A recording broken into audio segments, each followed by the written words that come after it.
성도 여러분 안녕하세요. 오늘도 좋은 하루 되시기를 빕니다. 그러면 경건한 마음으로 하나님께 예배하겠습니다. 먼저 사도신경으로 우리의 신앙을 고백하겠습니다. 나는 전능하신 아버지 하나님 천지 창조주를 믿습니다.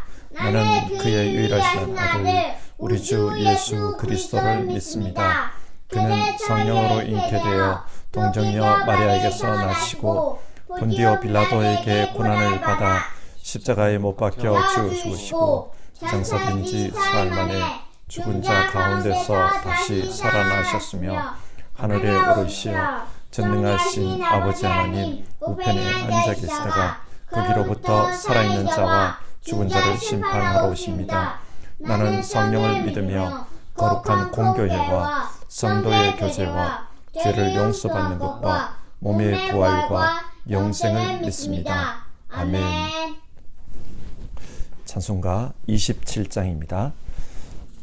옛날 찬송가로도 27장입니다. 빛나고 높은 보좌와 우리 1절 부르고 같이 기도하겠습니다.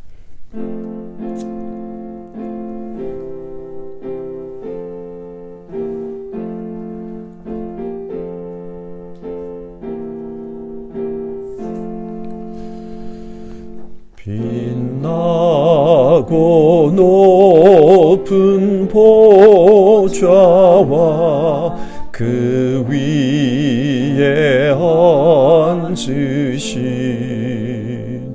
주 예수 얼굴 영광이 해같이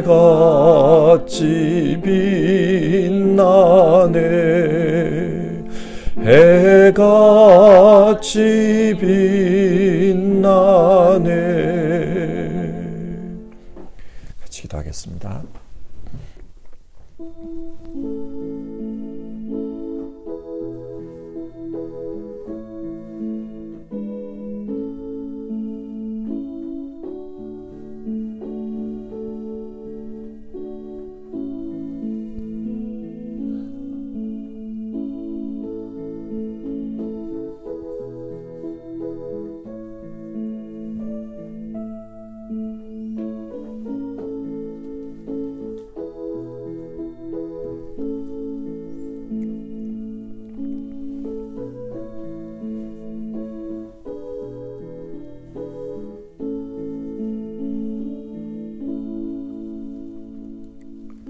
사랑이 많으신 하나님, 크신 사랑으로 우리를 하나님 자녀로 불러주시고 또 우리에게 영적 제사장의 직분을 부여해 주셔서 감사를 드립니다.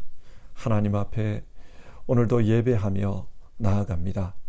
하나님 앞에 예배하며 하나님의 크신 영광을 찬송하고 또 그 영광을 드러내며 살고자 하는 모든 성도님들, 그 삶 속에 하나님께서 임재하여 주시고 또 그 삶을 주장하여 주시기를 원합니다. 그래서 하나님의 사람으로서 하나님 앞에 붙들린 사람으로서 하나님께 인도받으며 살 수 있도록 도와주시옵소서. 우리의 전 생애를 통해서 온전히 하나님께 영광을 올려드리며 하나님의 기쁨이 되는 우리 모두 되기를 원합니다. 오늘 하루의 삶도 주님 주장하여 주옵소서. 예수님의 이름으로 기도드립니다. 아멘.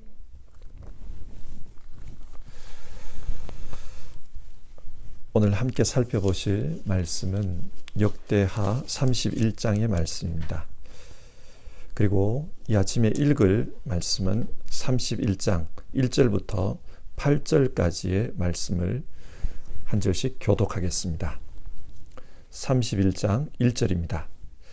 이 모든 일이 끝남에 거기에 있는 이스라엘 무리가 나가서 유다 여러 성읍에 이르러 주상들을 깨뜨리며 아세라 목상들을 찍으며 유다와 베냐민과 에브라임과 므낫세 온 땅에서 산당들과 제단들을 제거하여 없애고 이스라엘 모든 자손이 각각 자기들의 본성 기업으로 돌아갔더라.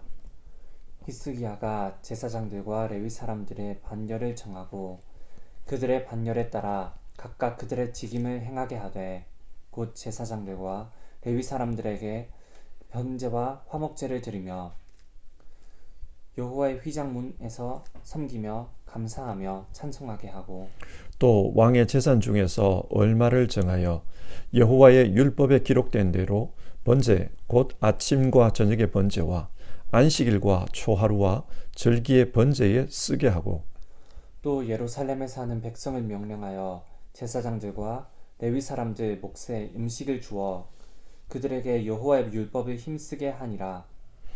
왕의 명령이 내리자 곧 이스라엘 자손이 곡식과 포도주와 기름과 꿀과 밭의 모든 소산의 첫 열매들을 풍성히 드렸고 또 모든 것에 11조를 많이 가져왔으며 유다 여러 성읍에 사는 이스라엘과 유다 자손들도 소와 양의 11조를 가져왔고 또 그들의 하나님 여호와께 구별하여 드릴 성물의 11조를 가져왔으며 그것을 쌓아 여러 더미를 이루었는데 셋째 달에 그 더미를 쌓기 시작하여 일곱째 달에 마친지라. 히스기야와 방백들이 와서 쌓인 더미들을 보고 여호와를 성축하고 그의 백성 이스라엘을 위하여 축복하니라. 아멘.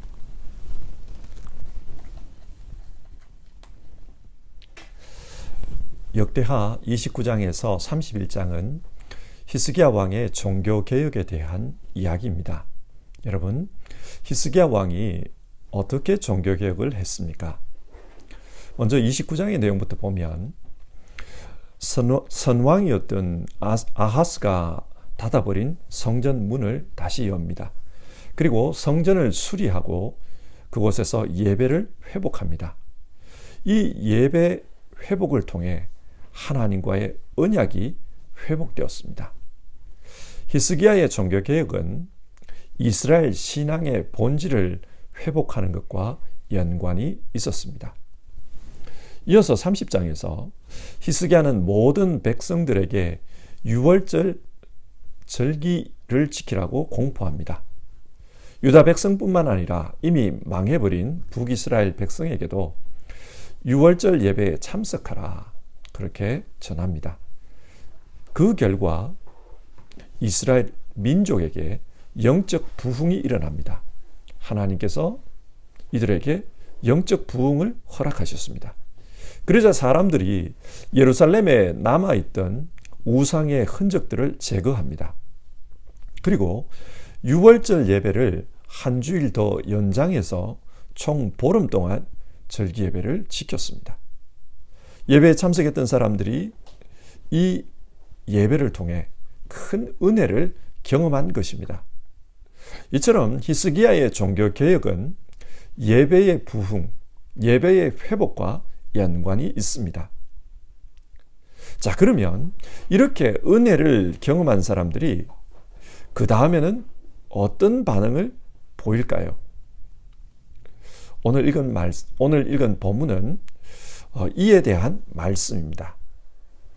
먼저 1절입니다. 이 모든 일이 끝남에 거기에 있는 이스라엘 무리가 나가서 유다 여러 성읍에 이르러 주상들을 깨뜨리며 아세라 목상들을 찍으며 유다와 베냐민과 에브라임과 므낫세 온 땅에서 산당들과 제단들을 제거하여 없애고 하나님 앞에 예배를 드렸습니다. 그 예배를 통해 큰 은혜를 받았습니다. 이렇게 예배를 통해 은혜를 받은 사람들이 어떤 일을 했는가? 각자의 집으로 돌아가면서 그곳에 있는 우상들을 제거했습니다. 유다 여러 성읍 사람들이 자기 지방에 있는 그 우상들을 제거했습니다. 뿐만 아니라 이미 망해버린 이스라엘의 에브라임과 므낫세 사람들도 자기 지방에서 산당과 제단을 제거했습니다. 이것이 의미하는 것은 영적 정화 작업입니다. 약속의 땅은 오직 하나님만이 주님이시다. 그것을 선포한 것입니다. 자, 예배의 회복이 일어나니까 이제 그 예배의 회복이 생활의 개혁으로 이어지고 있는 것입니다. 그래서 사람들이 일상의 삶을 사는 그 자리에서도 하나님께서 유일하신 우리의 주님이시다. 그것을 선포하고 있는 겁니다. 종교개혁이 생활 개혁으로 이어지고 있습니다. 참된 종교 개혁은 예배에서 시작하지만 생활로 마무리되어야 합니다. 하나님은 우리의 생활이 변화되는 것, 그것을 기뻐하십니다. 흔히들 주일 예배는 예배당에서 드리지만 삶의 예배는 예배당을 나가는 순간부터 시작된다. 그런 말을 합니다.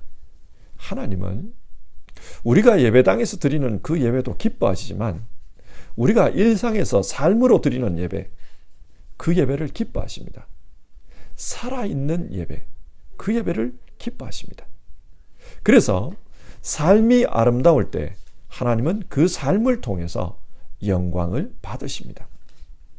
히스기야의 종교개혁은 생활의 개혁으로 이어졌습니다. 이어서 히스기야는 성직자들의 조직을 개혁합니다. 2절인데요. 히스기야가 제사장들과 레위 사람들의 반열을 정하고, 아무래도 성도들의 신앙은 성직자들의 영향을 받기 마련입니다. 그래서 히스기야는 백성들의 신앙생활이 앞으로도 열심히 이루어질 수 있도록 성직자 조직을 개혁합니다. 이전에 다윗 때에 성직자들의 그 조직을 개편한 적이 있습니다. 다윗이 언약궤를 예루살렘으로 옮겨온 후에 이제 더 이상 레위인들이 그 성전 기구들을 운반할 필요가 없어졌습니다. 그래서 다윗은 레위인들에게 새로운 직무를 부여했습니다. 이처럼 히스기야 역시 제사장들과 레위인들에게 새로운 직무를 부여합니다. 이것이 의미하는 것은 히스기야는 제2의 다윗이다. 그런 의미입니다. 자, 그러면 히스기야가 어떤 직무를 부여했습니까? 2절 내용을 정리해 보면은 번제를 드리는 일과 화목제를 드리는 일, 그리고 성전 예배를 드리는 일 뿐만 아니라 그 예배 때 찬양하는 일, 이런 4가지 일로 성직자들의 직무를 정리했습니다. 다윗 때에는 제사장들과 레위인들이 더 다양한 일을 맡았습니다. 심지어는 일반 행정까지, 각 성읍에서 이루어지는 일반 행정까지 맡았다. 그런 기록이 있습니다. 그러나 히스기야는 성전에서 하나님을 섬기는 일, 그것을 중심으로 직무를 재편했습니다. 이것이 의미하는 것은 사회가 많이 변했고 또 더 조직화되었다. 그런 뜻입니다. 예를 들어 한국 교회를 한번 생각해 봅시다. 예전에는 교회가 하나님께 예배하는 일 외에도 구제와 다양한 복지 사업을 담당했습니다. 어려운 분들을 돕는 일, 또 독거노인을 돌보는 일, 고아들을 돌보는 일, 노인대학이나 문화대학과 같은 사회교육도 교회가 담당했습니다. 그 당시에는 우리 한국 사회가 그만큼 발전되지를 못했던 겁니다.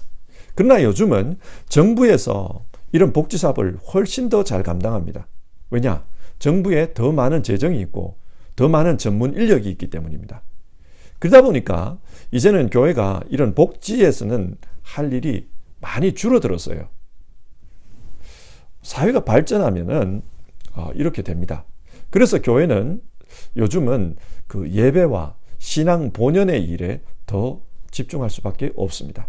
이처럼 히스기야 때에도 사회적인 변화가 있었던 겁니다. 그래서 제사장들과 레위인들의 직무를 예배 중심으로 재편하였습니다.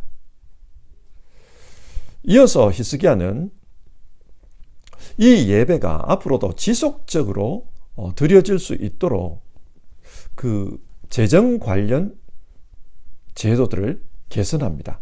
3절인데요. 또 왕의 재산 중에서 얼마를 정하여 여호와의 율법에 기록된 대로 번제 곧 아침과 저녁의 번제와 안식일과 초하루와 절기의 번제에 쓰게 하고, 당시 하나님께 드리던 예배는 짐승을 잡아서 제물로 드리는 예배였습니다. 따라서 이 예배가 지속되기 위해서는 많은 제물들이 필요했습니다. 그런데 이 제물이 만만치 않았어요. 아침 저녁으로 번제를 드리고 또 안식일과 초하루와 절기 예배 때도 이 번제를 드려야 합니다. 그러니까 번제는 제물을 다 태우는 거잖아요. 많은 제물이 필요했습니다. 자, 이 일에 히스기야가 솔선수범하기로 한 것입니다. 왕의 재산으로 하나님께 드릴 예배에 필요한 제물을 담당하기로 했습니다. 자신이 먼저 솔선수범을 했습니다. 그리고 백성들에게도 하나님께 드릴 예배를 위해 헌신하라고 합니다. 먼저는 예루살렘에 사는 백성들에게 헌신을 명령합니다. 4절인데요. 또 예루살렘에 사는 백성을 명령하여 제사장들과 레위 사람들 몫에 음식을 주어 그들에게 여호와의 율법을 힘쓰게 하라 하니라. 히스기야는 제사장들과 레위 사람들이 생계를 걱정하지 않고 주님의 사역에만 전념할 수 있도록 그렇게 여건을 만들어주고자 했습니다. 그래서 예루살렘에 사는 백성들에게 모든 소산의 첫 열매와 또 11조를 드리게 합니다. 자신이 솔선수범을 했기 때문에 사람들에게 이런 요구를 할 수가 있는 겁니다. 그리고 6절 이하를 보면 이 조치를 예루살렘 사람들뿐만 아니라 유다의 여러 성읍에 사는 사람들에게도 내립니다. 그리고 더 나아가서 북이스라엘에 살다가 남유다로 내려온 사람들, 그 사람들에게도 이런 헌신을 요구합니다. 자, 그러자 모든 백성들이 하나님 앞에 드릴 11조를 가져왔습니다. 그런데 그 양이 굉장히 많았던 것 같아요. 그래서 6절을 보면 그것을 쌓아 여러 더미를 이루었다. 그렇게 표현하고 있습니다. 여러 더미를 이루었다. 여러분, 이렇게 11조가 많이 쌓였다는 것이 무엇을 의미합니까? 그만큼 하나님께 많은 것을 받았다는 말입니다. 소득의 10분의 1이 많았다는 것은 하나님께서 그들에게 많은 소득을 주셨다는 뜻입니다. 풍년을 주신 겁니다. 하나님은 이스라엘 민족에게 물질적인 복을 주셨습니다. 7절을 보면 셋째 달에 헌물을 쌓기 시작해서 일곱째 달에 마쳤다는 말이 나옵니다. 왜 셋째 달부터 헌물을 쌓았을까? 셋째 달에는 77절이 있습니다. 이 77절을 다르게는 맥추절이라고 부릅니다. 보리를 수확해서 저장하는 감사절기입니다. 그리고 일곱째 달에는 초막절이 있습니다. 이 초막절을 다르게는 수장절이라고 합니다. 수장, 수확한 것을 저장한다. 그런 말이죠. 그러니까 추수감사절기입니다. 그래서 셋째 달과 일곱째 달, 이 추수감사절기를 통해서 많은 헌물들이 들어왔고, 그래서 그 헌물이 성전에 쌓였다는 말입니다. 그러니까 지금 히스기야는 성전 예배를 정상적으로 열기 위해서, 이 성전을 정상적으로 운영하기 위해서 그것에 필요한 재정 제도를 개혁한 겁니다. 지속 가능하게 예배가 드려지도록 성도들에게 11조를 요구했습니다. 이 11조 제도는 히스기야가 만든 게 아니라 원래 모세 율법에 나오는 것입니다. 하지만 그동안은 이 율법 조항이 제대로 지켜지지 않았습니다. 그런데 히스기야가 그 율법 조항을 복원하고 지키게 한 겁니다. 모세 율법에 따르면 11조는 대략 3가지 용도로 사용됩니다. 첫 번째는 성막 혹은 성전 유지를 위해서 사용되었습니다. 그리고 두 번째는 성직자들의 생계와 관련해서 사용했습니다. 세 번째는 고아와 과부 그리고 나그네를 위한 구제에 사용하도록 했습니다. 다윗과 솔로몬 시대처럼 나라가 부강할 때는 이런 재정 문제가 큰 이슈가 되지 않습니다. 그러나 나라가 경제적으로 어려울 때는 11조 같은 헌금을 드리는 것이 성도들에게는 부담이 되는 게 사실입니다. 그러다 보니 성전 관리와 성직자 관리가 제대로 되지를 못합니다. 성전과 성직자 관리가 제대로 되지 않으니까 성도들의 신앙에도 영향을 미칩니다. 성도들이 신앙에 관심이 멀어집니다.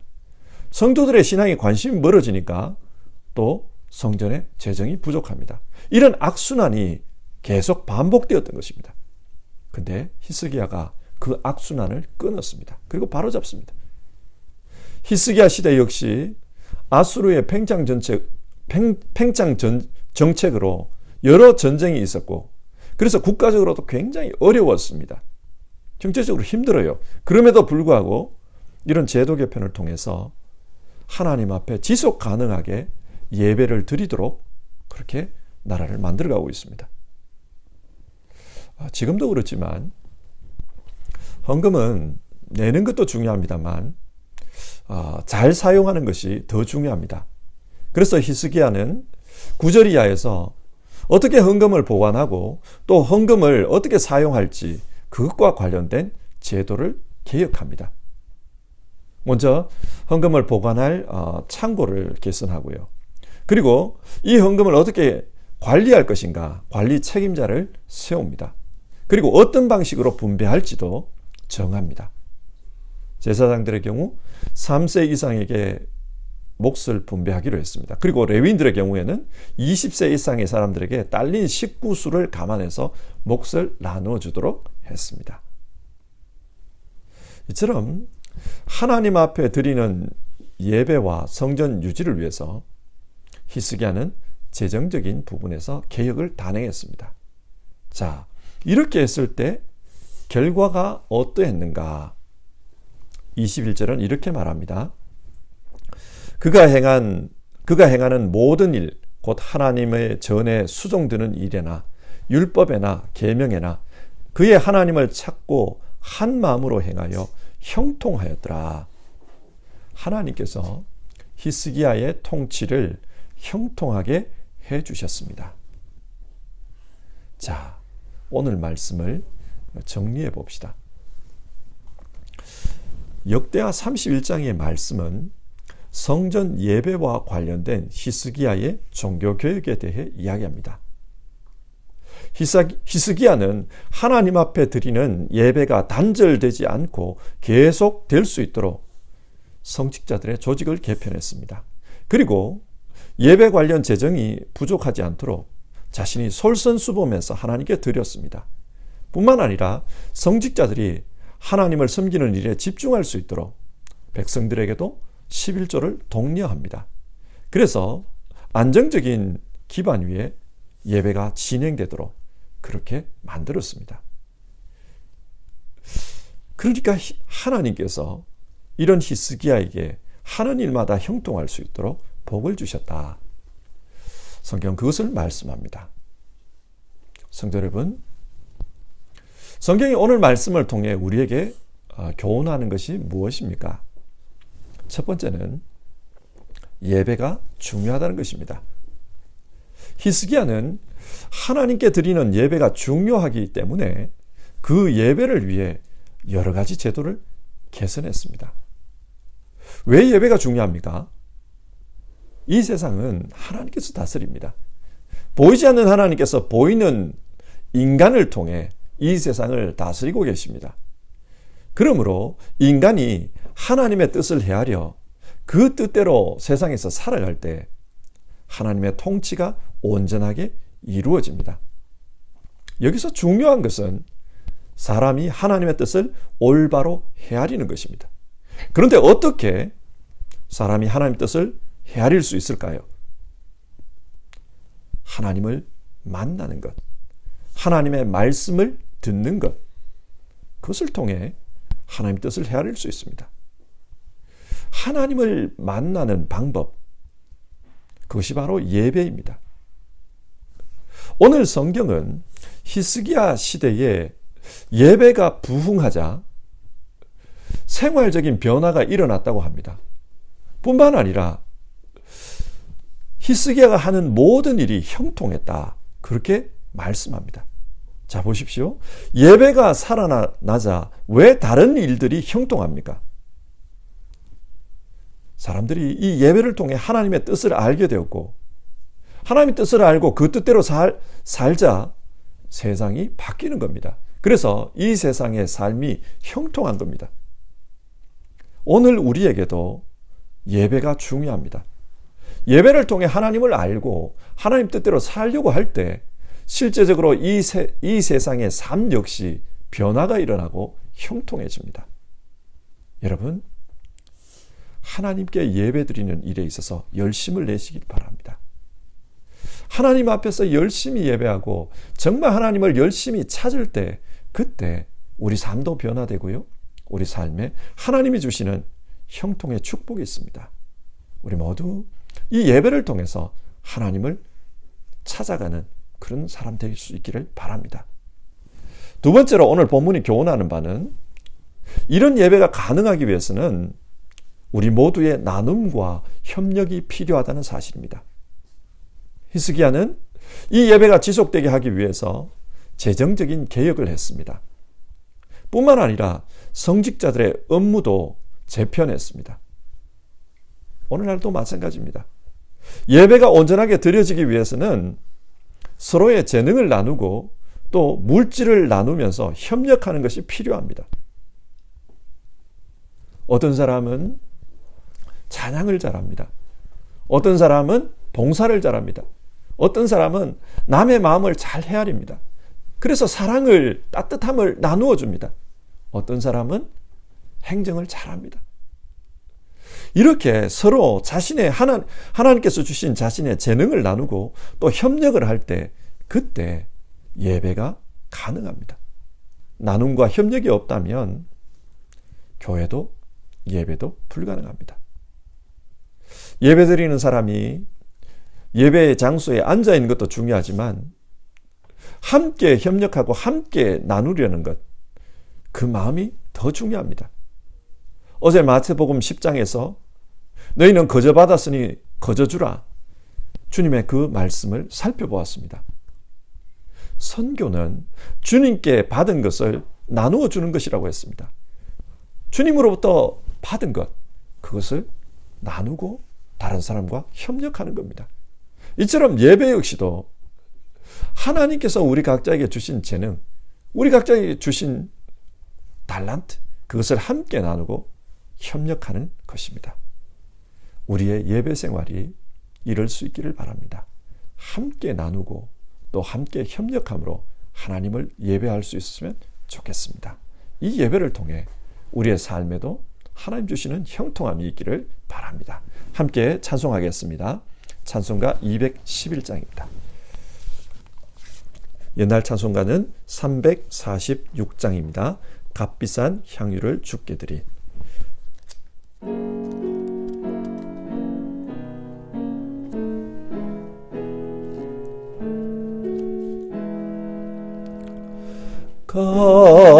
값비싼 향유를 주께 드린 막달라 마리아 본받아서 향기로운 산제물 주님께 바치리. 사랑의 주 내 주님께.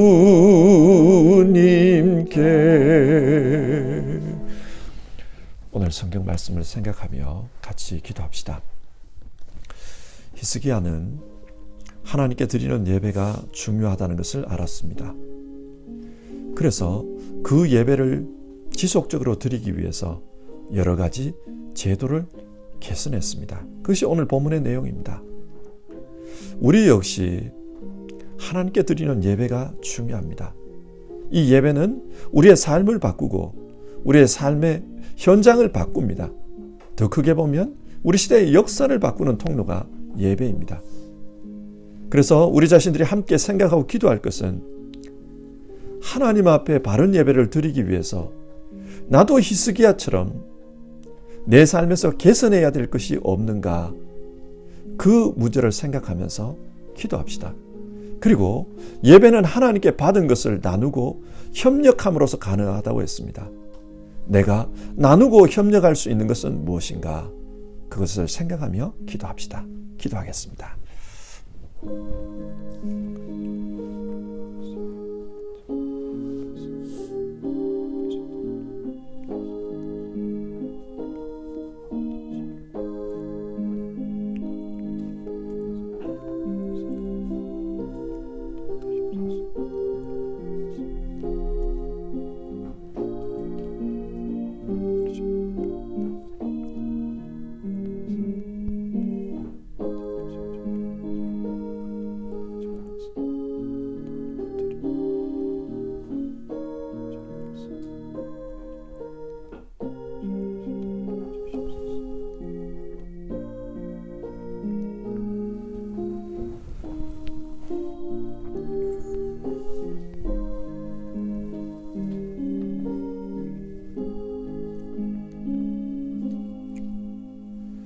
하나님, 오늘 말씀을 통해 예배가 참 중요하다, 그 메시지를 우리가 함께 나누었습니다.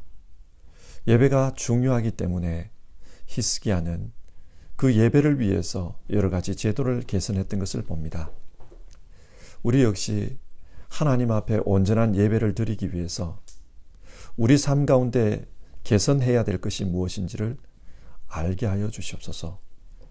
우리 삶에서 개혁이 일어나기를 원합니다. 하나님 앞에 온전한 예배를 드리기 위해서 정말 우리가 어떻게 바뀌어가야 할지를 깨닫게 하여 주시옵소서. 또 하나님께 드리는 예배는 하나님께서 주신 재능과 또 능력들을 나누고 헌신할 때 그때 가능하다. 우리가 그렇게 말씀 나누었습니다. 하나님, 내가 하나님 앞에 드릴 수 있는 재능이 무엇인지, 또 하나님을 위해서 헌신할 수 있는 것이 무엇인지 그것을 생각하게 하옵소서. 우리가 나누고 또 협력함으로 하나님 앞에 온전한 예배 생활을 할 수 있게 도와주시옵소서. 하나님의 뜻을 헤아려 알 때 그때 우리의 삶이 변화되고 우리의 삶의 현장이 변화되고 또 우리의 시대가 변화되는 것, 그것을 우리가 압니다. 이 예배를 통해서 하나님의 뜻을 헤아리고 우리의 삶의 현장이 바뀌고 시대가 바뀌는 그런 역사를 우리가 보게 하소서. 예배의 귀중함을 정말 마음속 깊이 우리가 깨닫고 하나님 앞에 전심으로 예배하는 우리 모두 될 수 있도록 도와주시옵소서. 오늘도 하나님 앞에 예배하며 하루의 삶을 드리는 모든 성도님들의 삶 속에 예배를 통해서 주께서 허락하시는 형통함의 복이 있게 하옵소서. 그 삶에, 그 건강 생활에, 경제적인 생활에, 가정 생활에, 사회 생활에, 진로 속에, 마음 속에, 영혼 속에 주님이 주시는 복이 있게 하여 주시옵소서. 우리 주님 예수님의 이름으로 기도드립니다. 아멘. 하늘에 계신 우리 아버지의 이름을 거룩하게 하시며 아버지의 나라가 오게 하시며 아버지의 뜻이 하늘에서와 같이 땅에서도 이루어지게 하소서. 오늘 우리에게 일용할 양식을 주시고 우리가 우리에게 잘못한 사람을 용서하여 준 것 같이 우리 죄를 용서하여 주시고 우리를 시험에 빠지지 않게 하시고 악에서 구하소서. 나라와 권능과 영광이 영원히 아버지의 것입니다. 아멘.